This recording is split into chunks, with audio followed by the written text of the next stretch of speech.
النور لاح النور لاح لما حضرنا أبا زهراء.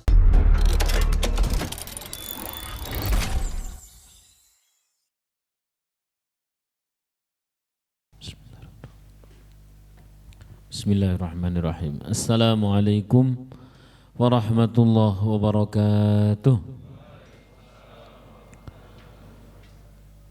Ila hadratin Nabi Mustafa Muhammad Rasulullah sallallahu alaihi wasallam wa ala alihi wa ashabihi wa dzurriyyatihi wa zawjihi wa ladina kiram. La ridha illa wa la syabada Rasulillah ya Allah. Likulli niyatin salihah wa ala ma nawawi salafun as-salihun al-Fatihah. A'udzu billahi minasy syaithanir rajim. Bismillahirrahmanirrahim. Alhamdulillahi rabbil alamin. Arrahmanir rahim. مالك يوم الدين إياك نعبد وإياك نستعين اهدنا الصراط المستقيم صراط الذين أنعمت عليهم غير المغضوب عليهم ولا الضالين آمين. Kita mulai dengan ngaji Ta'limul Muta'alim. Bismillahirrahmanirrahim. Al-ilmu izzun, ilmu itu luhur, agung. Karena luhur, karena agung, karena tinggi. Ladzulla fihi, tidak ada sedikit pun rendah di dalam keilmuan, alias ia adalah tinggi. Maka siapapun yang dia berilmu pasti akan berderajat tinggi. Yarfa'illahu alladhina amanu minkum walladhina utul ilma darajat. Ya. La yudrika illa bidullin. Karena posisi ilmu itu di atas, karena posisi ilmu itu tinggi, karena posisi ilmu itu luhur, maka tidak mungkin dicapai kecuali dengan kita rendah. La izza fihi, jangan pernah ada orang dia mengharap untuk mendapatkan keilmuan sementara posisinya dia lebih tinggi dari ilmu itu. Dia harus lebih rendah dari ilmu yang tinggi itu, lalu ilmu itu akan turun kepada orang yang merendah di bawah ilmu. Waqalal qail. Sampai sini dulu ya. Kita tahu, kita faham persis bahwa ilmu itu luhur, ilmu itu tinggi, maka tidak mungkin digapai kecuali dengan kita merendah. Contoh yang paling mudah adalah kala itu Harun ar-Rasyid memondokkan putranya.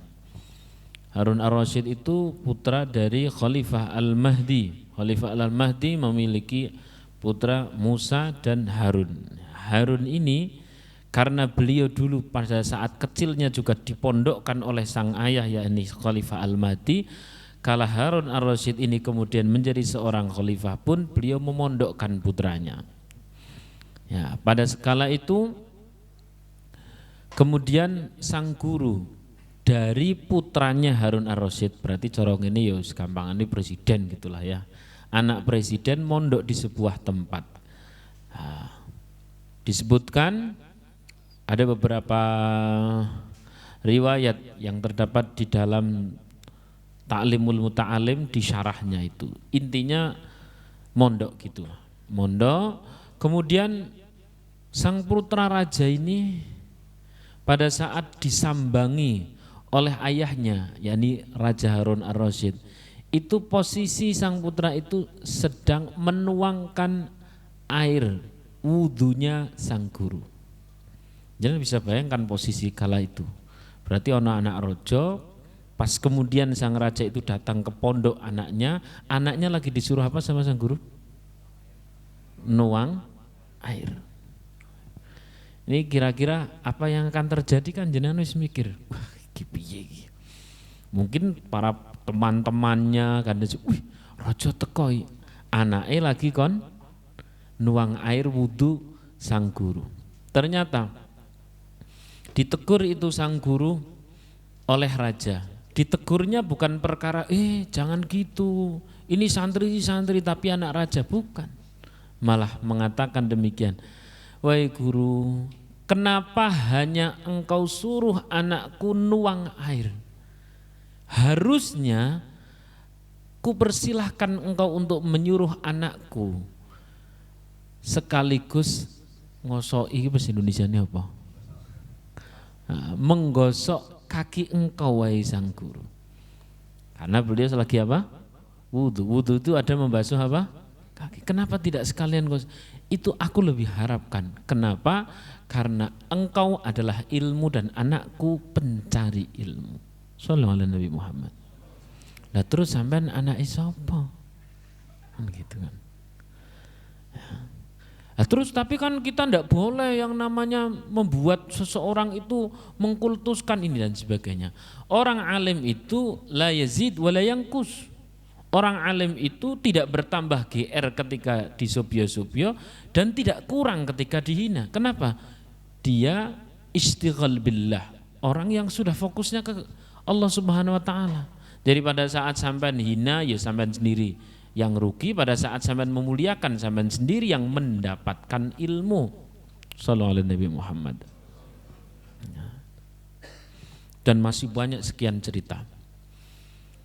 Kala itu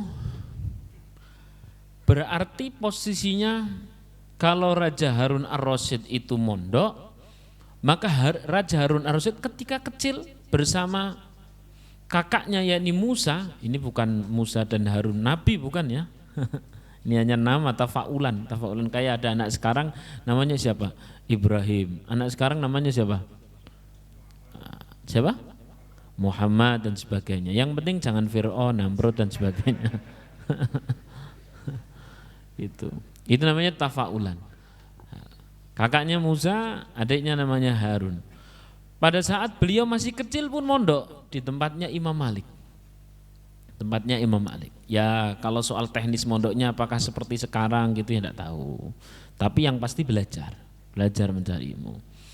Kala itu Imam Malik itu hidup karena beliau umurnya panjang ya. Rentetan sekitar ada pergantian khalifah itu sekitar 18. Ya, 18. Oh kok 18? 13 maaf. 13. Berarti beliau umurnya panjang. Dan nyaris semua anak-anak raja itu biasa untuk ngaji kepada Imam Malik. Dan anehnya Imam Malik itu bukan tidak mau diundang ke kerajaan dalam rangka merifati putra raja, bukan tidak mau. Beliau mengatakan bahwa ilmu itu kalbi'r, bagaikan sumur. Ilmu bagaikan apa? Sumur. Lalu para pencari ilmu itu bagaikan orang yang membawa timba. Saya tanya, sumur yang mendatangi timba atau timba yang mendatangi sumur? Hah? Gimana? Ustadz sekarang kan bisa online jadi sumurnya bisa di tentu saja adalah timba yang datangi sumur. Sehingga anak-anak raja itu bukan ngundang Imam Malik untuk datang ke kerajaan, enggak. Tapi putra-putra raja itu sampai kurang lebih 13 itu datang ke Imam Malik. Padahal anak raja. Kenapa? Karena memang SOP-nya begitu. Pernah ada seorang syekh ditanya, kenapa sih di dalam Islam itu orang kalau belajar agama itu harus sedemikian rupa? Terutama di pondok-pondok itu kok sama guru sampai sedemikian rupa, merunduk dan sebagainya. Kemudian sang syekh tadi itu langsung menjatuhkan pulpennya, ledak pulpen. Ya. Begitu jatuh pulpen, itu pulpen kira-kira diambil dengan tetap berdiri atau merunduk? Ya, seperti itulah. Sallallahu alaihi Nabi Muhammad. Maka akan sulit sekali apabila yang kau pelajari adalah Quran, hadis dan sebagainya, tapi dengan penuh keangkuhan. Iki katanya guruku rapat paham.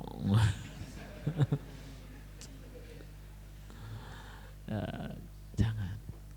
Nanti kita sendiri yang ragu. Tapi kan di dalam Islam itu tidak boleh mengkultuskan dan tidak ada orang yang suci itu, tidak ada orang yang suci. Siapa bilang? Semuanya paham. Tidak ada orang suci kecuali siapa? Rasulullah SAW. Tapi pada saat kita kemudian memposisikan di bawah dan ilmu di atas, itu kepentingan kita, bukan kepentingan si guru. Kalau guru itu la yazid wa la yanqus.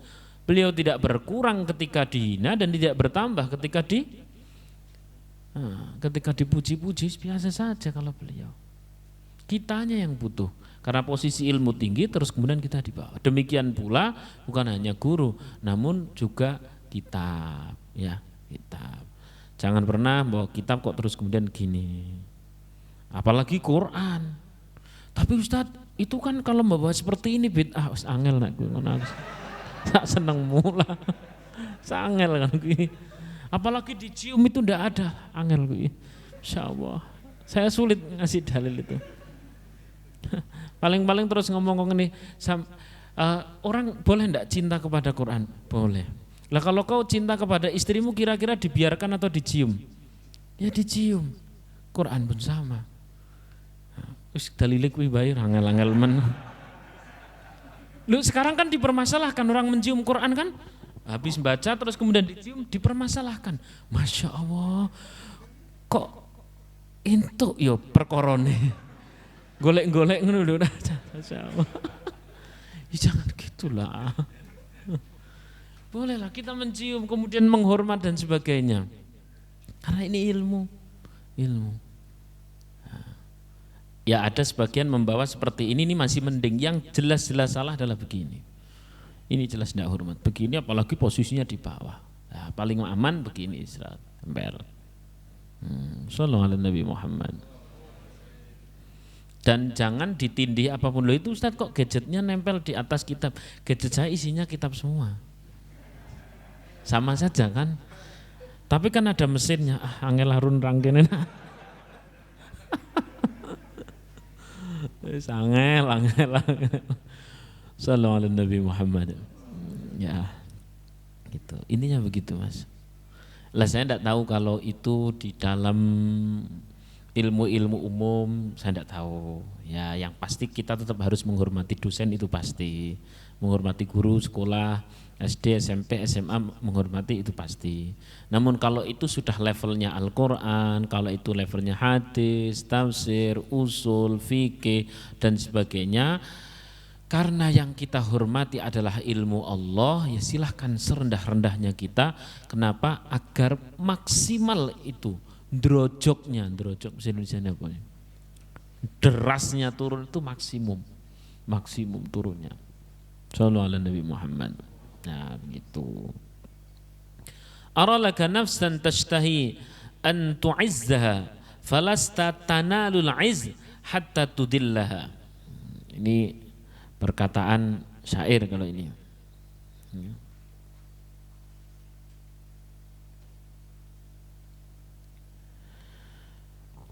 Ara laka nafsan tashtahi an tu'izzaha. Aku tahu kamu sangat ingin atau bernafsu ingin menjadi orang mulia, sangat ingin menjadi orang mulia. Falastatanalul izz hatta tudillaha.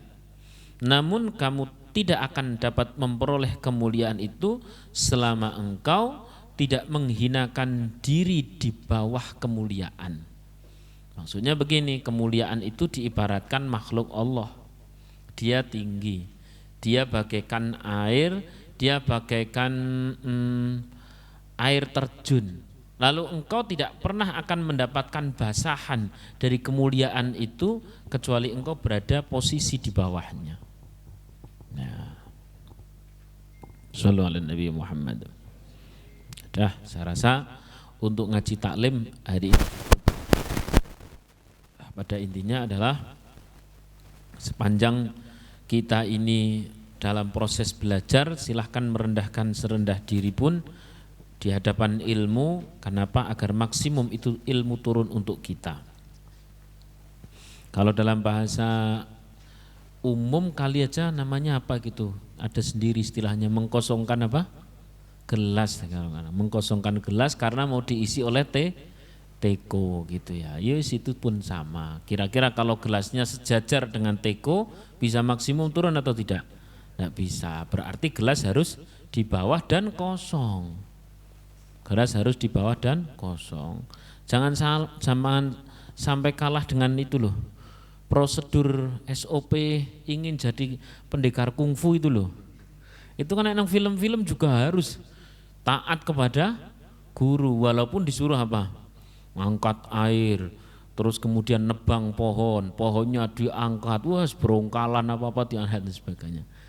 Padahal itu untuk ilmu-ilmu yang ilmu sifatnya ilmu jasad saja. Apalagi ini ilmu ruh ya, sudah selayaknya. Maka tidak usah kaget dimanapun ada sebuah pondok itu ada istilah munduk-munduk dan sebagainya. Itu bukan dalam rangka apa-apa kecuali dalam rangka memaksimalkan ilmu turun dari yang di atas turun ke bawah. Karena ya dari atas turun ke bawah maka posisi kita harus di bawah. Posisi kita harus di bawah. Zaman bisa lihat ketika ketemunya antar habaib, ketemunya antar kiai, ketemunya antar gawagis, antar kusatu dan yang lainnya, mereka saling merendahkan diri bukan apa-apa karena mereka sangat memahami aku itu butuh ilmunya orang itu. Shallallahu alaihi Nabi Muhammad. Aku tuh butuh doanya orang itu. Aku tuh butuh keridhaan orang itu. Karena orang itu tiap malam melek untuk sholat, melek untuk baca Quran, melek untuk wiridan, melek untuk ngelei santri. Dia bangun sebelum santri bangun dan sebagainya. Lalu kemudian kita di hadapan orang tersebut kok biasa saja. Yang rugi bukan orang tersebut, yang rugi siapa? Diri kita. Shallallahu alaihi Nabi Muhammad. Ya, yang rugi diri kita nanti. Saya sendiri sering kedatangan tamu, para habaib, kadang-kadang lewat nggak tahu kok milih rumah gitu. Saya sih meyakini bahwa rumah yang berkah banyak tamu gitu. Setelah tamu tiba-tiba datang ini itu dan sebagainya, saya layani semaksimal mungkin. Dan itu ternyata dari golongan para habaib, ternyata itu Gus dari mana begitu, ya saya layani maksimum. Ada seorang yang tidak paham gitu, Ustaz kok harus begitu dan sebagainya. Ya nek jenengan enggak apa-apa. Saya bilang begitu. Nanti tak terangkan, habis selesai beliau pulang nanti tak terangkan. Begitu beliau pulang, kenapa harus seperti itu? Karena beliau itu saya melihat, benar-benar melihat ya, benar-benar melihat sisi yang saya lihat adalah sisi positif. Loh, tapi kan itu manusia biasa, itu kan pasti punya keburukan dan sebagainya. Sebenarnya baik buruk seseorang itu tinggal penglihatannya. Tinggal apa? Kalau mata kita dapat melihat segala sisi positif dari seseorang, berarti itu namanya mata yang baik, mata yang soleh. Mata yang soleh.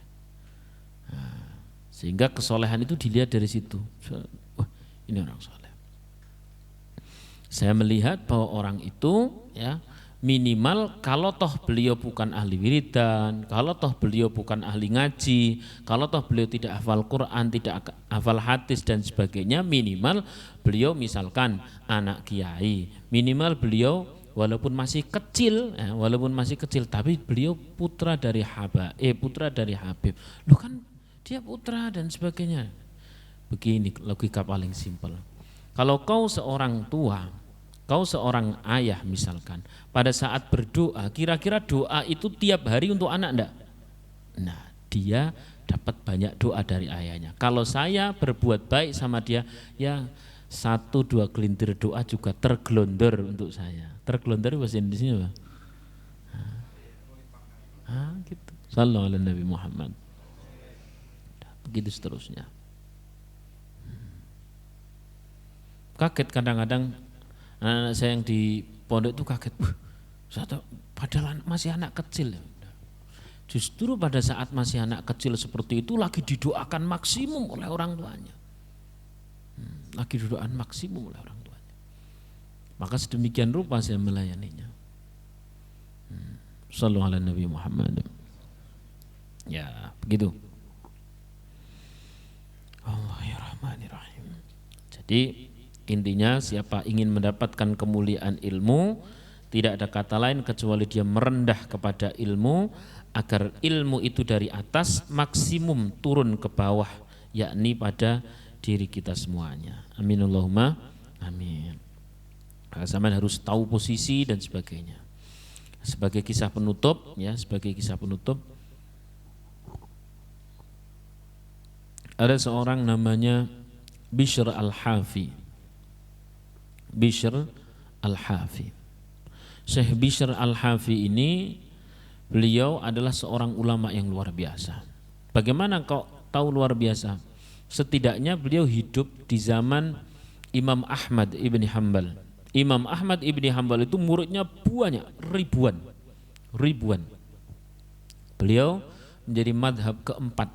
Dari yang pertama Imam Malik, kemudian Imam Abu Hanifah, Imam Syafi'i, dan yang nomor 4 Imam Ahmad bin Hanbal. Imam Ahmad bin Hanbal itu beliau diburu oleh para pencari ilmu. Tapi anehnya Imam Ahmad ibnu Hanbal itu sering datang kepada Kiai Ndeso. Apa? Kiai Ndeso namanya Bishr Al-Hafi, seorang yang tidak dikenal dan tidak dikenang oleh siapapun. Yes. Pokoknya Kiai Ndeso. Imam Ahmad, imamnya para imam ini datang kepada Bishr Al-Hafi. Sehingga yang komplain siapa? Yang komplain murid-muridnya. Ya Imamuna, wahai guru kami, engkau ini aneh. Berbondong-bondong orang datang untuk belajar Quran, hadis, usul. Berbondong-bondong orang datang untuk mempersiapkan akhirat. Berbondong-bondong orang datang untuk mempersiapkan husnul khotimah. Berbondong-bondong datang orang untuk mempersiapkan segala sesuatunya tentang agama kepada engkau, belajar mulai nahwu ini itu semuanya belajar. Tapi kenapa engkau datang kepada kiai apa tadi? Ndeso, namanya Bishr Al-Hafi.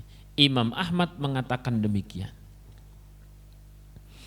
Kalau orang-orang belajar Quran, belajar hadis, belajar tafsir, belajar usul, belajar macam-macam kepada saya mungkin itu betul.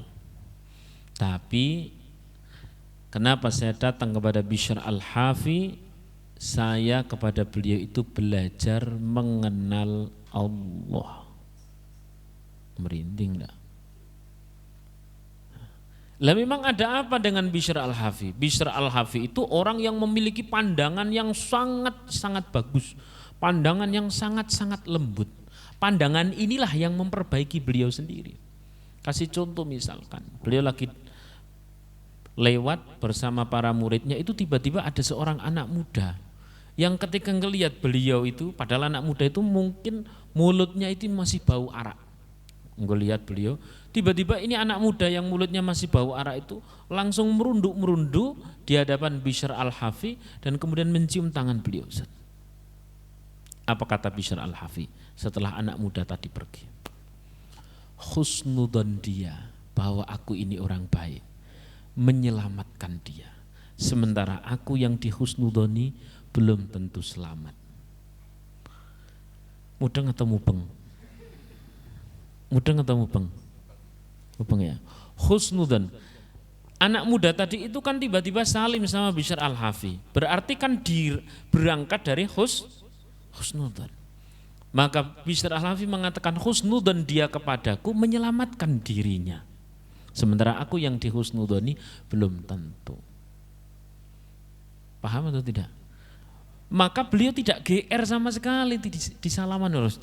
Deloki wong nek karo aku kok ngono ki lho.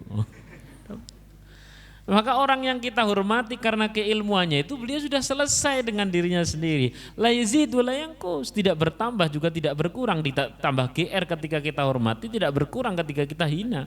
Kitanya yang harus menghormati untuk keuntungan diri kita sendiri. Sallallahu alaihi Nabi Muhammad. Itu. Jadi tidak usah kaget ketika sampean melihat postingan Instagram dan sebagainya. Oh, nang pondok kok ngono kuwi. Ya. Karena memang ada satu tradisi yang tradisi itu akan mengotomatiskan mengalirnya ilmu dari guru kepada para murid lebih efektif. Shallallahu alaihi Nabi Muhammad. Ya. Al-Fatihah.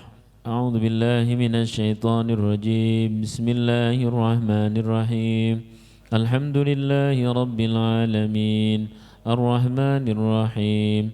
Maliki yaumiddin. إياك نعبد وإياك نستعين اهدنا الصراط المستقيم صراط الذين أنعمت عليهم غير المغضوب عليهم ولا الضالين آمين.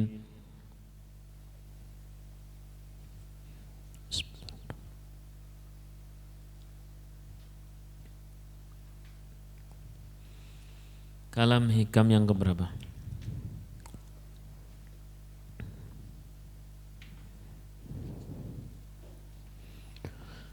Bismillahirrahmanirrahim.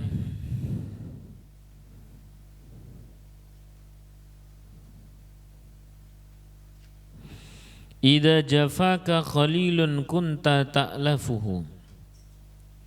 Jika ada seorang sahabat karib yang mengasingkanmu, fatlub siwahu fakullun nasi ikhwanu, maka engkau jangan merasa kehilangan,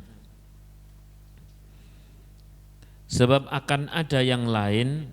Fakullun nasi ikhwanu, dan setiap manusia itu sebenarnya adalah saudara. Fakullun nasi apa? Ikhwanu, setiap manusia adalah apa? Saudara. Mosok sih Ustaz. Lambian dulu awalnya kita siapa tuh? Nabi Adam. Dari satu orang. Kemudian punya istri siapa? Sayyidah Hawa. Berarti setiap kita adalah saudara. Setiap kita itu saudara. Karena setiap kita saudara yang tidak layak lah untuk saling benci, saling menghina dan sebagainya. Kalam hikam kali ini memberikan satu pengibaratan bahwa agar kita ini tidak terlalu baper-baper banget dengan hilir mudik datang dan perginya seseorang dalam kehidupan kita. Yakini bahwa yang ada itu hanya Allah. Selain Allah bukan ada, tapi diadakan. Setiap yang diadakan maka pasti ada saatnya ditiadakan. Bahkan sewaktu-waktu bisa ditiadakan oleh yang maha ada. Tidak bingung? Ya. Karena selain Allah itu bisa ditiadakan sewaktu-waktu, pada saat ada ya kita biasa saja, jangan terlalu berlebihan dalam mencintai, sehingga pada saat pergi kita tidak berlebihan dalam sedih. Ini kelanjutan kemarin, betul? Kemarin kita kan lagi bahas seperti itu, agar memiliki cinta yang sewajarnya saja, sewajarnya saja. Adapun kemudian yang bisa menggubah puisi dan sebagainya dijerok-jerok ke, yaitu risiko sendiri. Kamu adalah aku. Repot. Begitu nikah karo wong liya tidak jadi aku. Mumet dewe itu. Mumet sendiri itu. Ya biasa saja. Orang kadang teman datang, ya sudah berarti Allah yang mendatangkan. Kalau sudah datang seorang teman, ya silahkan, karena kita hamba Allah, silahkanlah berteman dengan maksimal, berkarya bersama, ya, berkarya bersama untuk menuju ibadah. Semaksimal mungkin dengan teman tersebut memproduksi ibadah, memproduksi pahala, dan semaksimal mungkin untuk mengurangi, menghilangkan dosa. Itu namanya teman yang baik. Begitu kemudian beliau pergi, ya sudah, berarti yang membuat pergi adalah yang maha mengadakan. Ya, yang maha mengadakan. Tidak usah terlalu berlebihan. Kalau seperti itu, malah itu bisa menjadi teman sejati. Contohnya siapa? Ya Rasulullah sama para sahabat. Itu tidak terputus dengan kematian. Coba jenengan bisa bayangkan, satu ketika pada saat Rasulullah SAW sudah tiada, saat Rasulullah SAW sudah wafat secara jasad, tapi secara ruh itu benar-benar nyambung. Kayak Sayyidina Ali itu sering dimimpikan oleh Rasulullah. Ya wajarlah, selain dekat juga menantu. Satu ketika beliau mimpi, di dalam mimpi itu pada saat posisi beliau habis sholat, dalam mimpinya itu seperti ketika Rasulullah masih hidup. Habis sholat, duduk di depan masjid, begitu sedang duduk, kemudian datang seseorang membawa nampan berisi kurma. Nampan berisi kurma, begitu duduk, terus kemudian Rasulullah memberikan tawaran kepada Sayyidina Ali. "Hei Ali, apakah kau mau kurma ini?" "Ya ya Rasul," disuapi. Itu bagian dari keakraban para sahabat sampai 3 kurma. Habis itu kemudian bangun, oh ya Allah, kangen ya sama Nabi ya, kangen ya sama Nabi. Ya kalau kita tidak pernah mimpi Nabi, ora tau maca sholawat ya. Ya baca Quran sama WA-an kuat mana? Instagram sama sholawatan kuat mana? Wah ya, ngimpi ini kadang malah ngimpi Fir'aun gitu. Jarang-jarang kita baca sholawat ya Allah. Padahal SOP seluruh para ulama sejak tabi'in, sejak sahabat tabi'in itu orang yang kalau baca sholawatnya itu tidak kurang dari 1000 kali. Ada 1000, ada 2000, ada yang 20.000, ada yang 50.000, itu hal biasa. Kenapa? Saking cintanya kepada Rasulullah. Lah, terus kemudian karena beliau terbangun, beliau ini wayahnya sholat. Paginya ya, subuhnya begitulah ya, habis subuh sholat dari masjid, karena Rasulullah sudah tidak ada kan, yes, tetap duduk tapi tidak ada Rasulullah. Ini sedang bersama Sayyidina Umar, tiba-tiba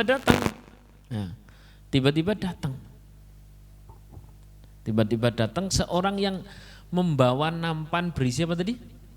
Kurma.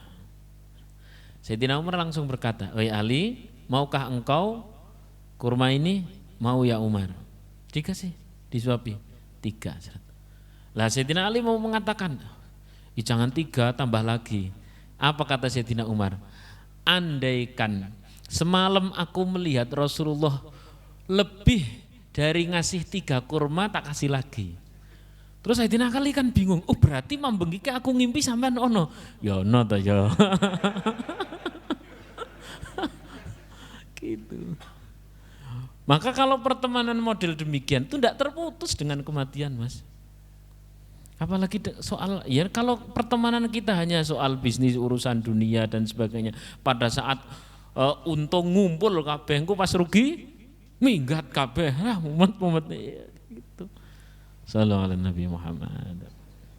Maka kalau dorongan pertemanan itu benar-benar lillah, yakni Allah yang mendatangkan, maka kita maksimalkan untuk berkarya, untuk beribadah, maksimalkan untuk menjauhi maksiat secara bersamaan, maksimalkan untuk sering baca Quran, maksimalkan untuk sering jamaah dan sebagainya, maksimalkan untuk saling mengingatkan agar tidak pacaran. Wadah, aku ono cewek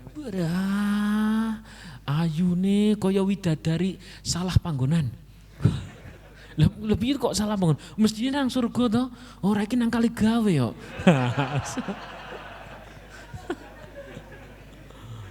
Tapi piye ya wis ngaji ya, dhewe wis ngaji, rasa pacaran. Gitulah. Ya, memaksimalkan untuk jangan sampai terjadi maksiat. Kalau seperti itu Mas, Mbak, maka pertemanan itu arwahu junudun mujannadah. Ruh kita itu akan bersama walau terputus oleh kematian. Sallallahu alaihi Nabi Muhammad. Ada yang unik lagi dari kisah pertemanan para sahabat Rasulullah sallallahu alaihi wasallam. Ya. Kala itu Sayyidina Utsman. Kalau Sayyidina Abu Bakar tidak usah ditanya, dekatannya dengan Rasulullah. Tidak usah ditanya. Pokoknya kalau Rasulullah sedang tidak di dalam rumah, pasti keluar ya sama Abu Bakar. Nah, Masya Allah. Kalau Sayyidina Abu Bakar kisahnya terlalu banyak. Ini Sayyidina Utsman. Sayyidina Utsman itu malam mimpi Rasulullah. Lagi-lagi karena memang kecintaan, baca sholawatnya banyak. Kalau kita jarang mimpi Rasulullah, kadang-kadang malah mimpi mak lampir aja. Diuyak-uyak apa? Pocong dah. Ngimpi ora mutu. Ngimpi ora mutu, kadang statusnya sok mutu-mutua. Hanya dekat kepada Allah. Padahal mimpinya begitu ya apa? Masyaallah. Nah, Sayyidina Utsman itu malah mimpi ketemu Rasulullah SAW. Itu mimpinya unik. Wahai Utsman, besok engkau ini akan diuji oleh Allah, digrebek sama orang-orang yang tidak suka. Nah, kalau engkau mau selamat ya silahkan engkau pergi besok. Tapi kalau engkau mau kumpul bersama kami ya sudah di rumah saja. Kira-kira jawabannya apa? Ya sudah di rumah saja. Paham enggak maksudnya? Yes, gitu. Alias beliau memilih untuk bersama Rasulullah dan sahabat Umar, sahabat Abu Bakar yang sudah meninggal terlebih dahulu. Kau di situ saja. Sehingga pada saat esok harinya, pada saat beliau digerebek oleh sejumlah orang yang dolim, beliau nyantai. Jadi nek lungo ya iso. Tapi beliau memilih untuk bersama siapa? Rasulullah sallallahu alaihi Nabi Muhammad. Sampai sedekat itu. Sampai sedekat itu. Ya Allah. Dan masih banyak lagi kisah-kisah tentang orang-orang yang soleh. Kata kuncinya cuma satu itu Mas. Kalau Allah mendatangkan, ya maksimalkan. Maksimalkan bagaimana memproduksi ibadah. Kalau jalurnya pembisnis, ya bisnis ini menjadi ibadah.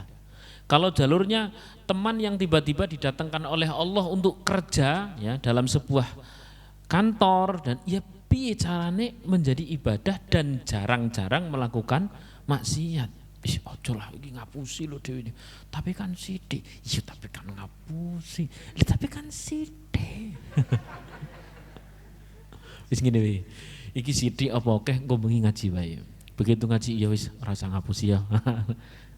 Kalau teman model seperti ini insya Allah teman dunia akhirat gitu.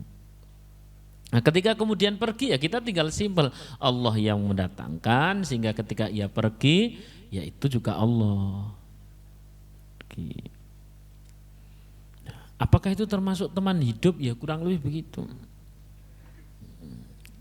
Ya teman hidup ya kurang lebih begitu. Ya. Namun kalau khusus teman hidup itu misakonnya perjanjiannya adalah ghalidhon, lebih kuat. Sehingga tidak ada istilah kita sudah tidak satu visi. Wah ayo rala biasa. Maksudnya adalah dimaksimalkan ketika sampean misalkan ya Mas ya sudah tugas sampean itu cuman bagaimana menjadi orang yang soleh wis gitu aja wis lah. Soleh di hadapan Allah, soleh di hadapan manusia. Ya, sama Allah soleh itu baik ya, sama manusia juga baik. Karena manusia kenapa? Manusia juga hamba Allah. Kalau kita baik sama hamba Allah, itu yang menciptakan manusia itu juga senang. Udah. Selebihnya nanti jodoh sampean nggak akan jauh-jauh dari sampean. Berarti orangnya di sini Ustadz. Karakternya, wah ngono kudu dicetrakke lah. Akhlaknya, karakternya. Terus ono sing komplain sama saya. Tapi ndak Ustaz tahu, saya ya dapat di pengajian. Tapi ternyata ya Allah, keblondro Ustaz. Angel. Kan sudah saya kasih pesan dari dulu. Kalau istrimu itu solihah, alhamdulillah engkau akan menjadi seorang raja. Kalau istrimu itu adalah jutek, judes, apa lagi? Berengkelan, marah dan sebagainya, engkau bukan raja tapi engkau sebagai waliullah.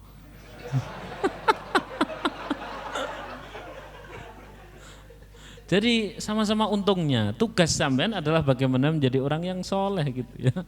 Nanti siapapun pasangannya bismillah lah. Nek wonge apik ya sampean dadi raja, wonge ora pati apik sampean dadi wali, sama-sama apik lah bismillah. Ya Allah ya Rahmanir-Rahim. Terus Ustaz bagaimana dengan orang ini penutup ya. Bagaimana dengan menyikapi orang yang soleh ya, apakah itu dari golongan habaib, apakah itu dari golongan kiai, ataukah itu dari golongan gus, itu tapi kok berteman sama orang dolim.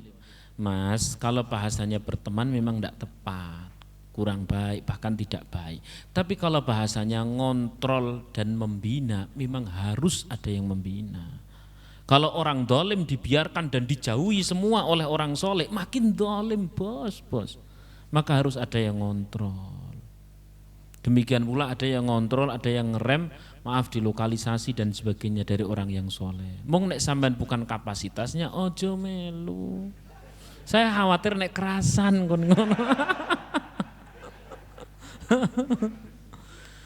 Kita harus memiliki pandangan yang baik kepada orang-orang yang memang oleh Allah Subhanahu wa taala dipilih untuk mendampingi, mendakwai orang-orang dolim. Kenyataannya kalau orang dolim itu semuanya dimungsuhi malah semakin dolim, maka harus ada yang menemani dalam rangka membina. Kita harus memiliki pandangan seperti itu. Jadi jangan semua yang diri kita fahami itu adalah kemudian dibuat tolak ukur untuk orang lain. Understand? Orang lain punya kapasitas. Kalau kita tidak punya kapasitas yang sama, ya jangan. Tapi pada saat melihat orang lain, ya husnudzon. Ono kiai kok ternyata cedak karo wah ada pejabat yang dolim dicedai malahan. Kau jangan melihatnya seperti itu. Itu kalau tidak didekati sama orang yang soleh bisa semakin dolim. Memang harus ada yang posisinya seperti itu. Bagi tugas lah bos. Bagi tugas. Kenyataannya ginilah mas. Sampean punya seorang teman yang hari ini masih mabuk-mabukan. Kalau semuanya memungsuhi itu tambah mabuk loh. Betul enggak? Ya ono sing ngandani dengan cara yang keras. Terus kemudian ada yang berperan untuk menemani. Golek sing paling soleh di antara diri sampean untuk menemaninya agar jangan kebanyakan mabuke. Tapi nek salah pilih wong malah ngonconi.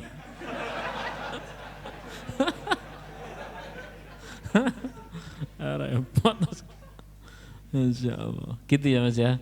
Jadi harus jangan takar orang lain dengan posisi kemampuan kita. Kalau ada Gus ya, kalau ada Habib, kalau ada Kiai mendekati orang yang dolim, mendekati orang yang fasik, udahlah beliau ini lagi ngontrol, lagi bina. Dan itu harus ada yang berperan seperti itu. Barangkali malah lebih berat beliau itu. Lebih berat. Lebih berat.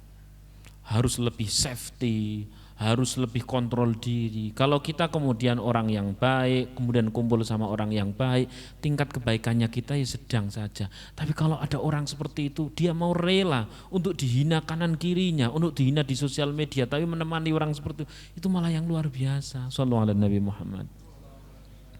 Kenyataannya kalau tidak ada yang menemani semakin parah. Jadi bagi tugaslah, ada yang posisinya dari luar berperan sebagai orang yang seperti seolah-olah keras, memukul dan sebagainya. Karena itu memang dakwahnya, karena itu memang metodenya. Lalu kemudian ada yang posisinya merangkul pun dalam rangka mendakwai.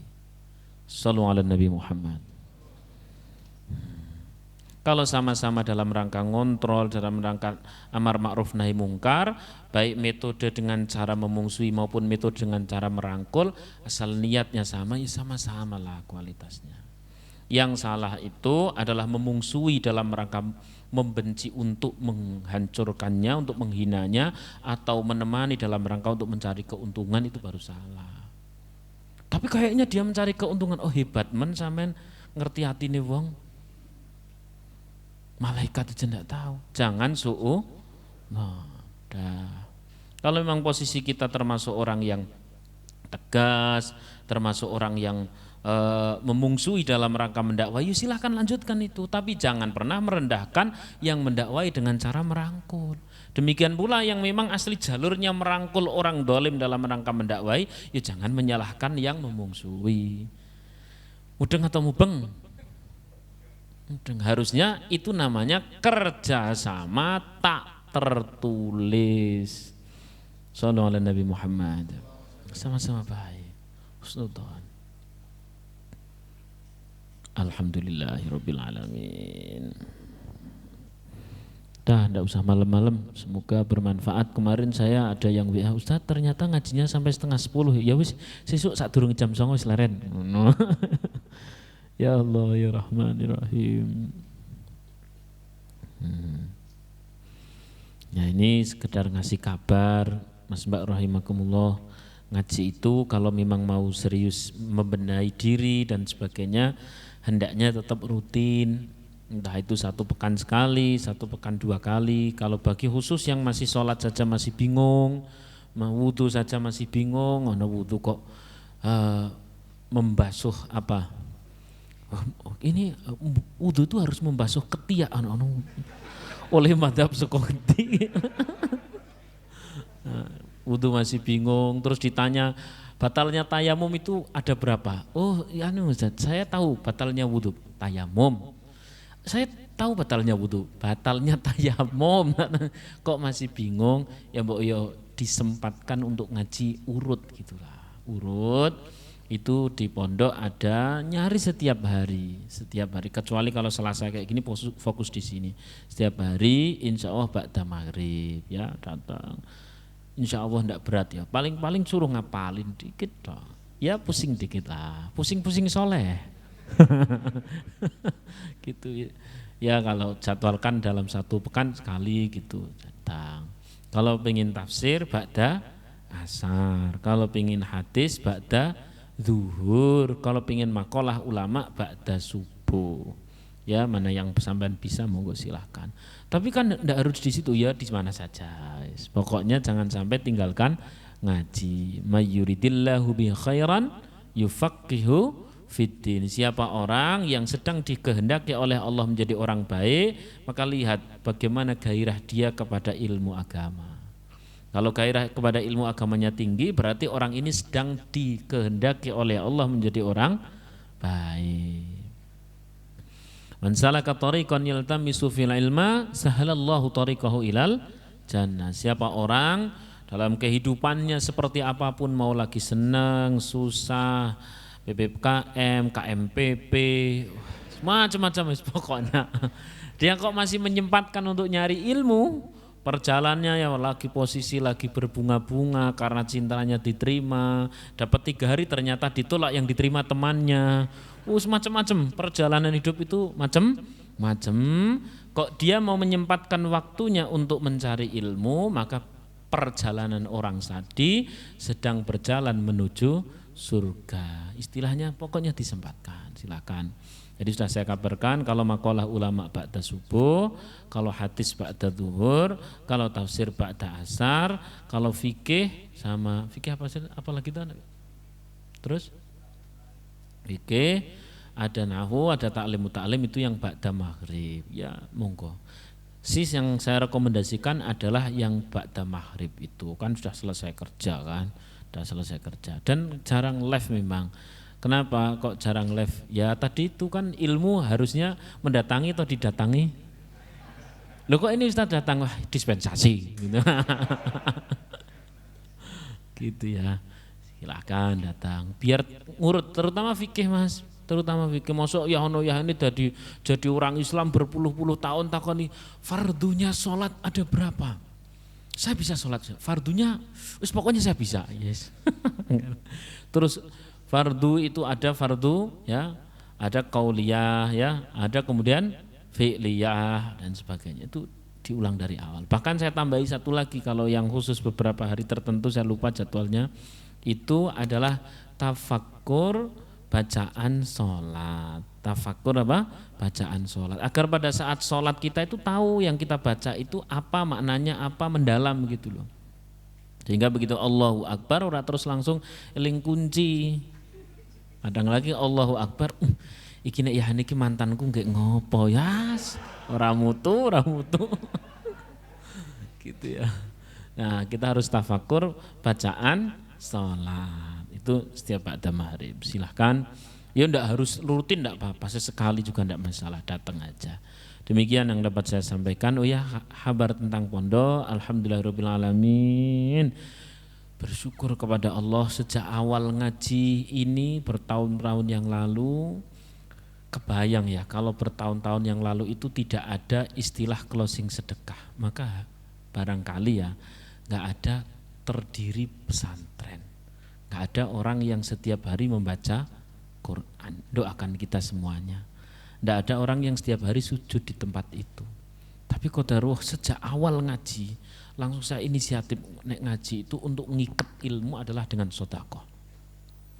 Terus kemudian kan bingung, ini sedekah gue ngopo iki ya? Hah? Dulu kan belum ada PPKM. Wah ini gini aja, bismillah lah buat bangun pondok. Nah, terus kemudian sudah terbangun itu pondok, pada ngapalin Quran. Ini pokoknya dalam 1 bulan itu pasti ada yang tasmik bisa 8 juz, ada yang 9 juz, ada yang 10 juz, ada yang baru 1 juz dan sebagainya. Masya Allah, Ini diawali dari majelis taklim seperti ini, sehingga alokasinya cetha banget. Dan tiap kali mereka sholat, tiap kali mereka sujud di situ, baca Quran, sholawat, istighfar dan sebagainya, ya udah itu tanaman sampean semuanya. Itu yang di Ambarawa sudah jadi dan bahkan overload itu santri, bingung gimana nerima santri, bingung. Kemudian yang di Sadeng itu yang masih bangun, dan ini alhamdulillah target pembangunan itu jangan bisa bayangkan. Ini memang uang sampean ke uang berkah tenan, asli Mas. Dapat dari sini paling-paling sekitar berapa? 2,5. Kena gue tuku apa? Pasir 1 truk, besi 1 truk, terus kemudian semen 1 truk, terus itu gimana? Cukup enggak? Enggak cukup itu. Tapi qadarullah diparingi ada saja jalannya. Ini jadi uang yang dari benar-benar untuk memancing. Masya Allah. Itu keramik itu 2 lantai itu berapa? Puluhan juta. Belum lagi itu tukang dan sebagainya. Wah, puluhan juta itu.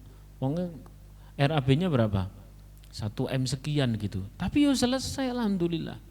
Memang duit sampean ki berkah tenan. Ketoke wong soleh kabeh. Itu. Saya bayangkan kalau kala itu tidak dibiasakan dengan sedekah, ya enggak terjadi apa-apa. Kita tidak memiliki prasasti. Mas, sama-sama orang soleh. Sampean tahu namanya Nabi Dzulkifli. Nabi Syuaib pernah dengar ya? Tapi kisah-kisah beliau pernah dengar? Gak begitu kenal. Kalau Nabi Ibrahim dekat banget. Kenapa? Sama-sama orang soleh. Nabi Ibrahim itu membuat prasasti yang sampai hari ini menjadi Ka'bah. Shallallahu alaihi Nabi Muhammad. Nabi Muhammad membuat prasasti yang sampai hari ini menjadi Masjid Nabawi. Ada kesolehan yang diprasastikan. Kemudian di Mesir itu ada banyak tokoh yang berbarengan dengan Salahuddin Al-Ayyubi. Tapi kenapa beliau yang kemudian dikenang? Karena ada benteng Salahuddin Al-Ayyubi. Saya kira itu cuman benteng, begitu saya sampai sana itu Masya Allah, masjid ada, madrasah ada, sekolahan ada, majelis taklim ada, itu di benteng Salahuddin Al-Ayyubi. Itulah kesolehan bila diprasastikan dalam bentuk tempat ibadah, tempat pendidikan. Understand? Ya? Itulah kenapa kadang-kadang yang baru orang tuh bingung, loh kok habis ngaji kok ono sedekah. Ini biar terprasastikan. Bayangkan kalau beberapa 4 tahun yang lalu habis ngaji tidak kita biasakan seperti itu. Ya enggak ada yang mendoakan kita, enggak ada yang setiap Jumat hataman Quran. Hari ini setiap Jumat hataman Quran. Dan tertulis di depan, posisi depan adalah para pendiri pesantren, yakni seluruh jamaah ngaji hikam. Semuanya di Fatihah. Masya Allah. Lah pora penak kita ini. Mereka yang ngapalin Quran, kita yang dapat pahala. Oleh karena itu, biar sampean paham kenapa kok ada prosesi sedekah setelah itu. Ya terus kemudian kita sedekahnya berapa? Ya monggo terserah panjenengan. Wong yang sedekah itu ndak harus dikit tok. Yang penting kan ikhlas. Loh betul ndak? Yang penting ikhlas, tidak harus sedikit. Banyak juga ndak masalah kan. Masya Allah gitu. Dan kadang-kadang kita juga tidak harus jangan GR juga. Ini terakhir ya penutup. Kita mau penutup terus. Ya terakhir ya. Nah ini benar-benar terakhir penutup. Habis itu doa, habis itu kita maksimalkan sedekah. Begini. Kita juga jangan GR. Masjid itu sebentar lagi setelah asrama ini selesai, insya Allah masjid. Karena asrama itu estimasi selesai itu Januari Februari. Loh ini masih bulan apa? Sudah selesai. Memang sampean wong soleh tenan, asli duitnya berkah. Masya Allah, cuman segitu, 1 juta 2 juta. Kenyataannya mencukupi untuk miliatan loh. Masya Allah, luar biasa. Ya Allah ya Rahmanir-Rahim. Terus kemudian habis ini masjid. Lah, saya meyakini bahwa masjid ini, asrama ini insya Allah jadi. Insya Allah jadi. Hanya jadinya itu Allah yang menjadikan, Allah yang bangun. Lah Allah kalau membangun itu pasti lewat tangan para hamba-hambanya yang pilihan. Siapa itu hamba yang pilihan? Ya yang mendengarkan informasi inilah. Betul atau tidak? Soal terus kemudian berapa Allah alam. Habis itu kan Allah yang mendatangkan. Kayak las. Penting kita mulai lah. Penting kita mulai.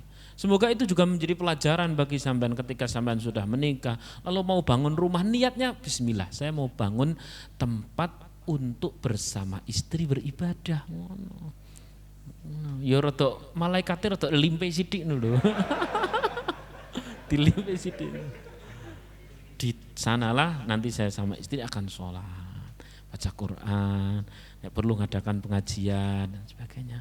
Kalau ada anak-anak yatim, anak-anak yang tidak punya dan sebagainya, saya persilahkan untuk masuk. Kalau anak yatimnya banyak kan rumahnya besar toh ya Allah. Husnudzon lah, husnudzon sama Allah. Understand ya?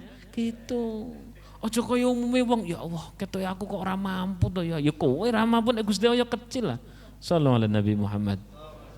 Gitu. Ojo ngenyek Gusti Allah ngono lho. Nah, gitu ya. Nah, habis itu terus kemudian kadang-kadang uang yang sedikit itu berkah. Les. Ini pelajarannya begitu. Pelajarannya begitu. Kalau sudah berkah, Masya Allah, kita tidak bisa ngontrol yang datang. Les. Lebih banyak dari yang kita kira. Kayaknya tidak cukup, ternyata lebih dari cukup. Maka yang penting kita maksimalkan yang kita bisa, selebihnya Allah yang menyempurnakan. Selebihnya Allah yang menyempurnakan. Maka maksimalkan dalam kita bersedekah, terutama yang Jumat itu ya, yang Jumat itu dimaksimalkan. Bismillahirrahmanirrahim, saya punya hajat ini, kan itu kan Jumat selalu ada khataman Quran. Kadang di-share di grup, kadang langsung dan sebagainya. Yang belum masuk grup ngaji from home itu silahkan tanya kanan kiri untuk bisa dimasukkan nomornya ke grup itu. Syukur-syukur kalau punya saudara yang jauh dan sebagainya, masukkan ke situ. Kalau punya calon silahkan masukkan ke situ. Insya Allah tidak bareng dengan calon, karena putra putri kan pisah toh.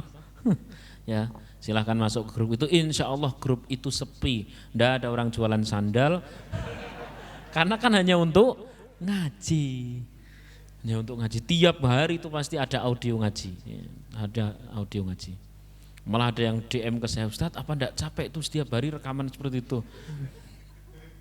Aku terus mikir, aku ya orang ngerti. Setiap hari pasti ngaji, insya Allah. Mari bersama-sama kita berdoa. Terus pas berdoa punya hajat apa, bismillah, maksimalkan sedekah. Insya Allah semoga Allah mengabulkan. Amin Allahumma amin. Al-Fatihah. A'udzubillahi minasyaitonirrajim. Bismillahirrahmanirrahim. Alhamdulillahi Rabbil Alamin. Ar-Rahmanir-Rahim. Maliki yaumiddin. Iyyaka na'budu wa iyyaka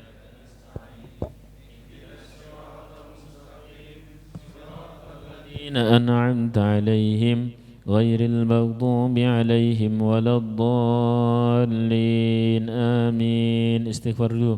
Astaghfirullahal azim. Astaghfirullahal azim. Astaghfirullahal azim. Astaghfirullahal azim.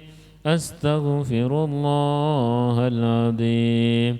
Astaghfirullahal azim.